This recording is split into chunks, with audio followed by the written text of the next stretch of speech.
Mga kaayos, handa na ba kayo sa isa na namang kwentong hugot na sasabayan ng kanta? Ito na ang Queendom Story of the Week. Dear Papa Dudut, itago niyo na lamang po ako sa pangalang Miss Bulag, Pipi at Bingi. Wala po akong pisikal na kapansanan pero pagdating sa pag-ibig ay tila ako'y isang bulag, pipi at bingi. At 28 years old ay nakakaisang relationship pa lamang ako. Tumagal ng 2 years ang relasyon namin ni Mark. At sa loob ng 2 taong yon ay ilang beses ko siyang nahuling kachat ang babaeng office mate niya. Maging ang mga kaibigan ko ay nakikita si Mark na may kasama at ka-date na iba. Pero kahit anong sumbong ay tila bingi ako sa mga paratang nila laban kay Mark. Bulag ang aking mga mata sa mga panloloko ng lalaking pinaka-iibig ko, Papa Dudut.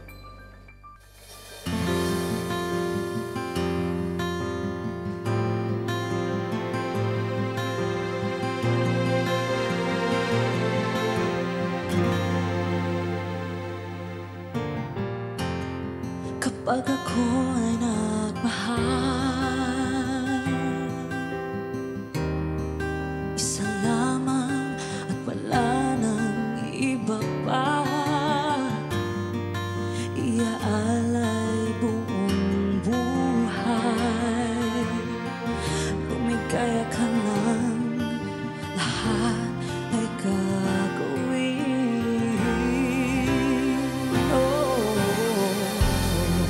Tumingin ka man sa iba, magwawalang kibo na lang itong puso ko.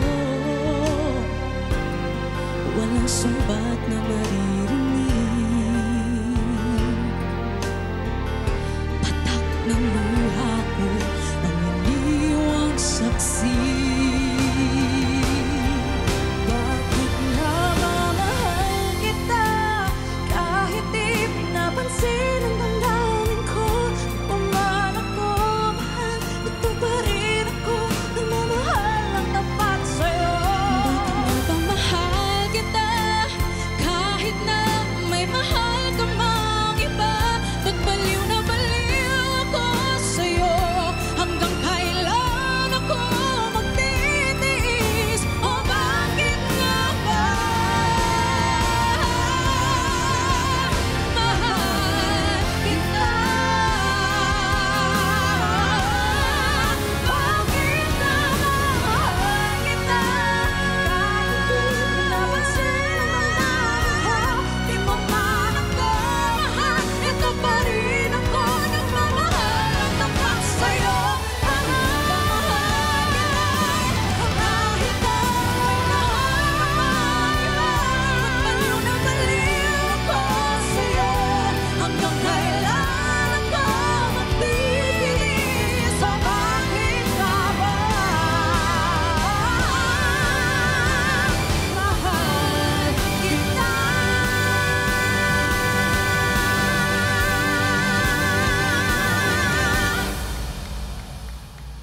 Dumating ang pagkakataong gusto na akong hiwalayan ni Mark, Papa Dudut.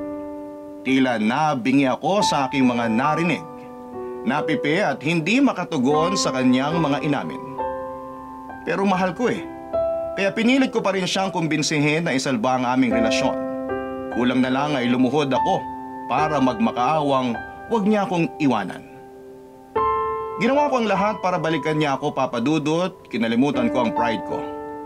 Pero kahit na anong pilit ay wala talagang init ang kanyang mga yakap at mga halik.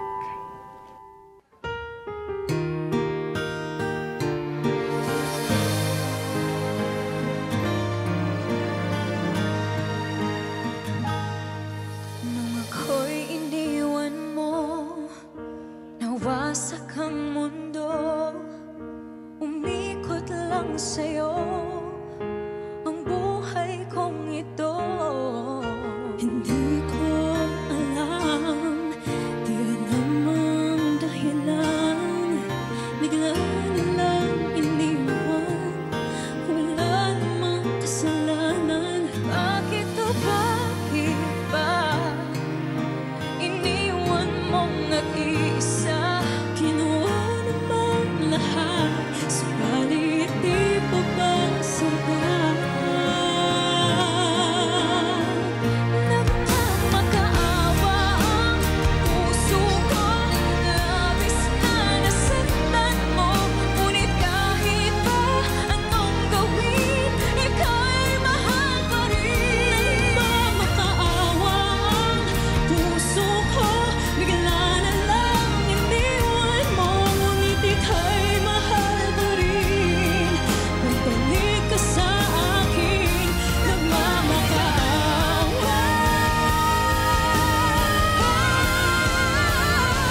How can I unlove someone?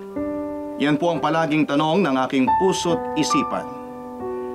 Sinubukan ko namang maglibang, lumabas kasama ang mga kaibigan at mag-focus sa aking trabaho. Ngunit tila hindi pa rin sapat ang mga ito upang tuluyang siyang mawala sa aking kamalayan. Papadudot pilit kong isinasaksak sa utak ko ang lahat ng kanyang panluloko at kung gaano niya ako nasaktan. Pero nangingibabaw pa rin ang magagandang alaala ng aming pinagsamahan. Pakiramdam ko po ay may kulang pa rin sa aking buhay at hindi ko alam kung paano ko ito mapupunan. Papadudot humihingi po ako ng payo sa inyo at paano ko po ba talaga tuluyang makakalimutan si Mark at makakapag-move on kung hanggang ngayon siya pa rin ang aking mahal. Lubos na nangungulila, Miss Bulag, Pipi, at Bingi.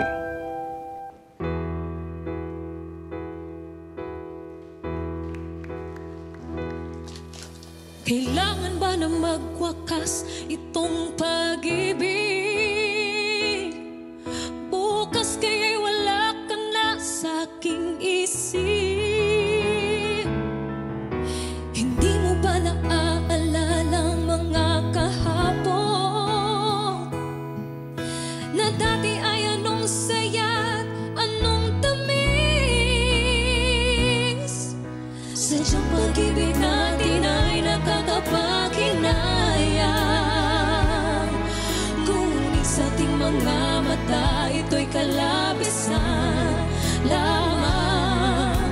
Patuloy na masasaktan ang mga puso.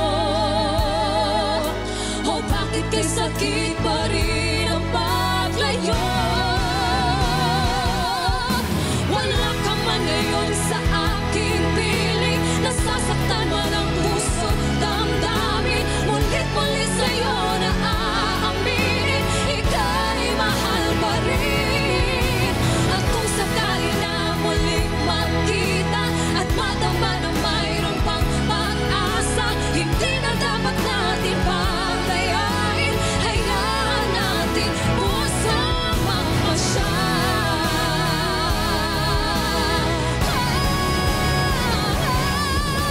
Wala ka man ngayon sa aking piling, nasasaktan na ng puso, damdamin, mulit-mulit sa'yo na aaminin, ika'y mahal pa rin. At kung sakali na muling magkita at madama na mayroon pang pag-asa, hindi na dapat natin padayain, hayaan natin pusang magpasya.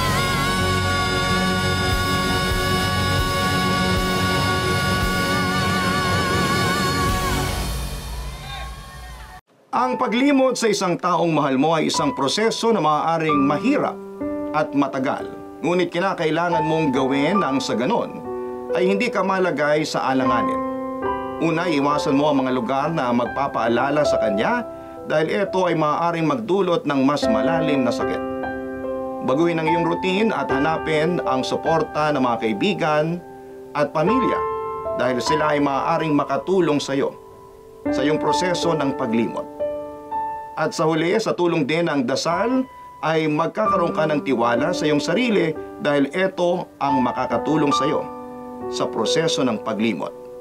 Sana'y makatulong ang mga payo na ito at huwag mong kalimutan na ang pagkalimot sa isang taong mahal ay isang proseso na maaaring mahirap at matagal, ngunit kung iyong gagawin ay magpapalaya sa iyo mula sa mga pasakit.